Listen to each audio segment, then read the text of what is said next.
Hi friends, ఈరోజు బిర్యానీ ఎలా చేసుకున్నామో చూస్తారా? మా ఇంట్లో అయితే ఇలా చేసుకుంటాం. ఫస్ట్ ఆయిల్ వేసి ఆయిల్లో బిర్యానీకి కావాల్సిన స్పైసెస్ అన్నీ ఉంటాయి కదా, అవన్నీ వేసుకున్నాము. దాని తర్వాత ఇంకా కట్ చేసి పెట్టుకున్న ఆనియన్స్ అండ్ చిల్లీస్ వేసాం. అవి ఫ్రై అయిన తర్వాత అల్లం వెల్లుల్లి పేస్ట్ అయితే వేసింది మమ్మీ. ఇంకా అల్లం వెల్లుల్లి పేస్ట్ కూడా వేగిన తర్వాత మంచి స్మెల్ వస్తుంది కదా, వేగిన స్మెల్. దాని తర్వాత ఇంకా టమాటోస్ వేసుకుంది. ఎక్కువ వేసుకోకూడదు, ఒక్క టమాటోని వేసుకోవాలి.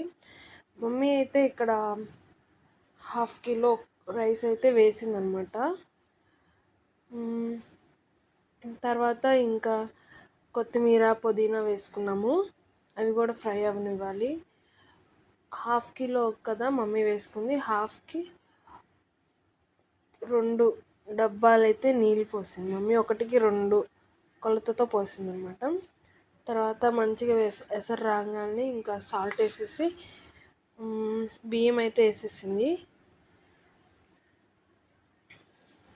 మేమైతే సగం నార్మల్ రైస్ను సగం బాస్మతి అయితే వేసుకున్నాము, మంచిగా పొడి పొడిగా రావటానికి బిర్యానీ.